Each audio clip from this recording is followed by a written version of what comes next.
Hello, I hope you guys are all doing great. This is the nail art design we're going to be working on today. It's a very simple nail art design to recreate. Let's get started. The first thing to do is apply a background color. The one I chose for my background is this pink one by Sinful Colors, and it's called Easy Going. Followed by that, I chose a second pink nail polish color in a darker tone. The one I'm using is this one by Sinful Colors, and this one's called Beautiful Girl. So what I'm going to be doing with this one is I'm going to be creating a side swipe.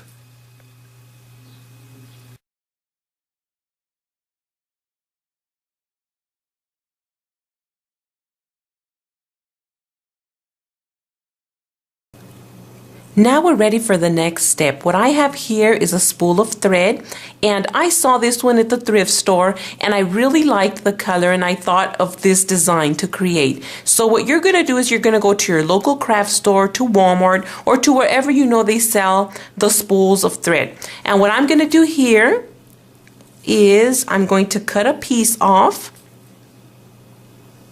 And I'm also using the small size scissors. It's just easier to use the small size of scissors. And what I'm going to do after I cut the thread, this one comes in several strands. So what I'm going to do is I'm going to get one of the strands and I'm just going to take it out or remove it from all of them, and they'll all start to come out. And you see there's several strands here. So what I'm going to do is I'm going to put this on the side, and I already have my one strand I'm going to be using here. So now I'm going to be applying the top coat and begin applying my thread.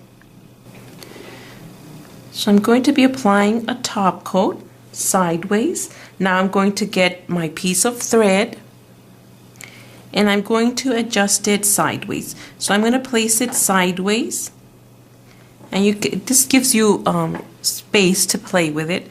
So I'm going to place it right on the line, right there, right where we created our side swipe. And I'm pressing down gently, and there we have it. I'm going to get my little scissors. I'm going to come down to this corner, clip it off, and you want to clip it a little bit shorter than the corners actually are because you don't want that lifting. So I'm going to lift this up a little bit and I'm going to cut it a little bit shorter than what my end is. I'm going to get a little tool and I'm just going to press down on the sides and down on that side. So I'm going to be doing that 3 times. I'm going to go in a little bit higher, place my top coat, get my thread, and I'm going to start it in the same exact area, and I'm just going to bring it a little bit higher. So I'm going to move this a little bit lower here. We want it to start in the same corner, and once you apply your top coat, it'll all become neater. So I'm going to press that down. I'm going to get my scissors again, cut in that very area we did before, lift it up a little bit, and cut it right there. Get my little tool and press down on the sides. I'm going to do it 1/3 time because I placed 3 little strands. So I'm going to place top coat again, and I'm going to start it in the same area, but we're just going to bring it up higher. So it's just a matter of doing this 3 times or maybe even more, as many as you want to apply. So I'm going to go in, cut right there, lift this up a little bit, and place the cut there. Next thing to do is I'm going to go in with my 1 mm size silver rhinestones, and I'm going to be placing those. I'm going to apply a little bit of top coat over in the corner, and I'm going to be placing 3 rhinestones in the very corner. So it's up to you to decide exactly how many you're going to want. So I'm going to place 1 right there in the corner. I'm going to go in a little bit to the side, place another 1, and 1 more right there. So there's my 3 rhinestones. Now I'm going to move up towards the strings, and I'm going to begin placing those just randomly wherever you want.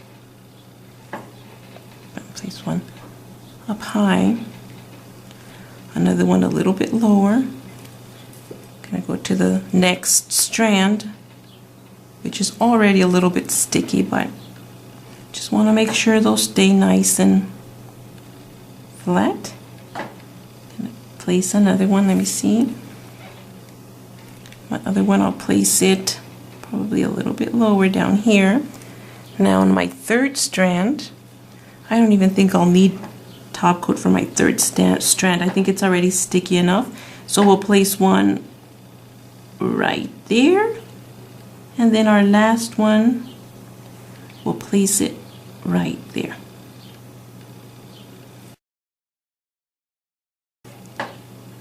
The last step is to apply your top coat over your entire design. You know, when you're applying the rhinestones, it does take a little bit more maintenance than if you were applying a flat nail art design. So all I'm doing is I'm going to be applying this top coat a little bit later on. Once this totally completely dries, I'll probably go in with a second top coat, and then tomorrow I'll be doing the same exact thing, just to assure that my rhinestones will stay nicely in place and I won't be losing any when I go in the shower or when I'm doing, you know, just your everyday things. And in the thumbs, I did apply a little more rhinestones than I did on the rest of my nails. On my thumbs, I applied two rhinestones per strand, and on the rest of my nails I just applied one rhinestone per strand. So this was it for today. I hope you guys enjoyed this tutorial and you go out and you find yourself a nice spool of thread to use for your nail art design. Take care, you guys, and I'll see you next time. Bye.